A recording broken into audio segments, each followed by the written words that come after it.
Permaisuri sendiri dikenal lemah lembut dan penyayang, sangat peduli pada rakyat. Namun sayangnya, dayang-dayang istana iri dan dengki terhadapnya. Mereka menyebarkan fitnah, memutar kata-kata, dan menuding permaisuri berbuat salah tanpa bukti. Akhirnya, dalam suatu upacara istana, dayang-dayang memanfaatkan situasi untuk menekan sang raja. Mereka menampilkan bukti-bukti palsu, membisikkan kata-kata licik, dan membuat raja percaya bahwa permaisuri telah mengkhianatinya. Dengan hati yang berat, sang raja pun mengeluarkan keputusan. Permaisuri harus meninggalkan istana. Permaisuri diusir dengan cara diiringi prajurit ke gerbang istana, diberi bekal seadanya, dan dipaksa melangkah meninggalkan kemewahan yang selama ini menjadi bagian hidupnya. Para dayang tersenyum puas, sementara rakyat yang setia menatap dengan sedih. Permaisuri pergi menuju hutan yang lebat, penuh pepohonan rindang dan burung-burung yang bersenandung, memulai hidup baru dengan sederhana, jauh dari gemerlap istana. Di hutan inilah ia menemukan seekor ayam jantan ajaib yang bisa berbicara, yang kemudian memberinya rahasia bahwa kelak ia akan memiliki seorang anak laki-laki bernama Cindelaras, anak yang luar biasa, anak yang akan menjadi harapan bagi kerajaan dan rakyat yang setia. Ayam ini juga simbol kebenaran dan keadilan. Ia selalu setia kepada Cindelaras, membimbingnya dan melindungi dari ketidakadilan. Lewat ayam jantan ini, cerita Cindelaras menjadi kisah tentang keberanian, kesetiaan, dan mukjizat yang lahir dari kebaikan hati. Sejak lahir, Cindelaras sudah menunjukkan keistimewaan yang luar biasa. Ia tumbuh sebagai anak yang cerdas, cepat belajar, dan memiliki hati yang baik. Bersama ibunya yang hidup sederhana di hutan, Cindelaras dekat dengan ayam jantan ajaib yang bisa berbicara, memberi nasihat, dan menuntunnya dalam menghadapi masalah. Ayam itu memiliki bulu emas berkilau, paruh kuat, kaki bersisi kokoh, serta kemampuan bertarung yang luar biasa, sehingga menjadi teman sekaligus pelindung Cindelaras. Semasa kecil, Cindelaras belajar keberanian, kesabaran, dan kecerdikan dari ayamnya, sekaligus memahami nilai kebaikan dan keadilan. Ketika Cindelaras mulai menginjak remaja, ia menyadari bahwa ibunya yang baik hati pernah difitnah oleh dayang-dayang istana. Rasa penasaran dan keinginannya untuk membela ibunya membuatnya memutuskan pergi ke kerajaan, membawa ayam jantannya yang ajaib sebagai teman dan pelindung. Ayam itu bukan sekedar hewan biasa. Bulu emasnya berkilau di bawah sinar matahari, paruh dan cakarnya kuat, dan suaranya mampu memancarkan keberanian bagi Cindelaras. Di kerajaan sedang diadakan adu ayam sebagai hiburan dan perlombaan. Cindelaras menantang ayam-ayam terbaik kerajaan untuk bertarung. Penonton dan bangsawan tercengang melihat ayamnya yang bergerak begitu cepat dan cerdas, seakan membaca setiap gerakan lawan. Gerakan ayam jantan Cindelaras begitu sempurna hingga ayam-ayam lawan kalah satu persatu. Suara kokoknya yang lantang membuat penonton terpana. Bahkan beberapa penasihat kerajaan mulai merasakan aura keajaiban. Kemenangan ayam jantan Cindelaras memicu percakapan di kalangan pejabat dan raja sendiri. Raja yang hadir di arena terkejut melihat ayam emas itu dan perilaku pemuda yang begitu berani dan cerdas. Saat berbicara dengan Cindelaras, ayam jantannya tiba-tiba berkokok dan menyingkap rahasia. Cindelaras adalah putra raja yang hilang.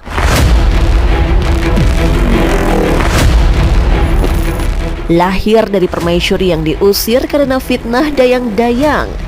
Raja pun terdiam, mengenali tanda-tanda yang sebelumnya tidak ia sadari, dan menyadari bahwa kebaikan, keberanian, dan kecerdasan pemuda ini tidak mungkin muncul dari orang biasa. Dengan gemuruh tepuk tangan penonton dan mata yang meneteskan air mata, kebenaran akhirnya terbuka. Permaisuri dipanggil kembali, kehormatannya dipulihkan, dan Cindelaras resmi diangkat menjadi pewaris tahta kerajaan. Rakyat bersorai gembira. Dayang-dayang yang dulu menyebar fitnah pun malu dan menunduk. Sejak saat itu, Cindelaras dikenal bukan hanya sebagai pemuda pemberani dengan ayam ajaib, tetapi juga sebagai putra raja yang adil dan bijaksana. Pewaris tahta yang membawa kesejahteraan bagi seluruh rakyat. Setelah kebenaran tentang identitasnya terungkap, Cindelaras resmi diangkat menjadi raja kerajaan. Istana kembali ramai dengan kehidupan yang damai, dan rakyat yang semula cemas kini tersenyum riang. Cindelaras memimpin dengan hati yang tulus. Setiap keputusan yang diambil selalu mempertimbangkan kesejahteraan rakyat. Ia mengunjungi desa-desa, melihat sawah yang subur, mendengar keluh kesah pedagang, dan memastikan anak-anak bermain dengan aman di tepi sungai dan taman istana. Rakyat pun hidup makmur, merasa dihargai dan mencintai rajanya.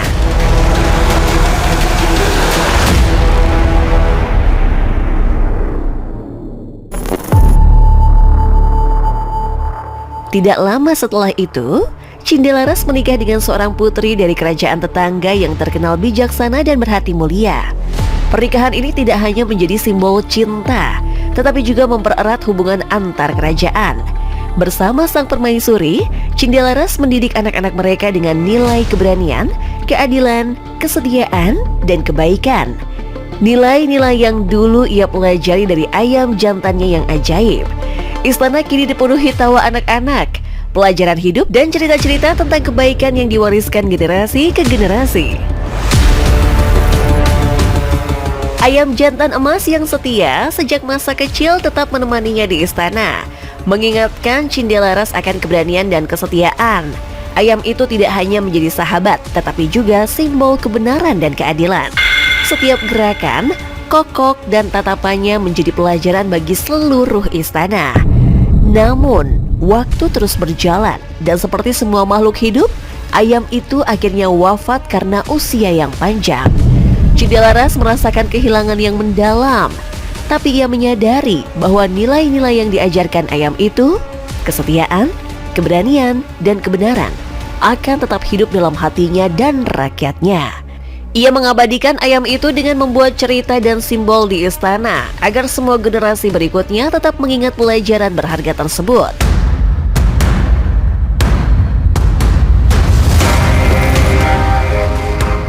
Legenda Cindelaras yang berlanjut hingga masa pemerintahannya ini menjadi pengingat bahwa keajaiban bukan selalu tentang kekuatan atau mukjizat, tetapi tentang kesetiaan, kebaikan, keberanian, dan ketulusan hati. Kisahnya menegaskan bahwa seorang pemimpin sejati bukan hanya diukur dari kekuasaan, tetapi dari bagaimana ia merawat rakyatnya, menjaga keadilan, dan mewariskan nilai moral yang bisa diterima semua orang. Hingga kini, nama Cindelaras tetap hidup sebagai simbol kepemimpinan bijaksana, kebaikan hati, dan keajaiban yang lahir dari kesetiaan dan keberanian.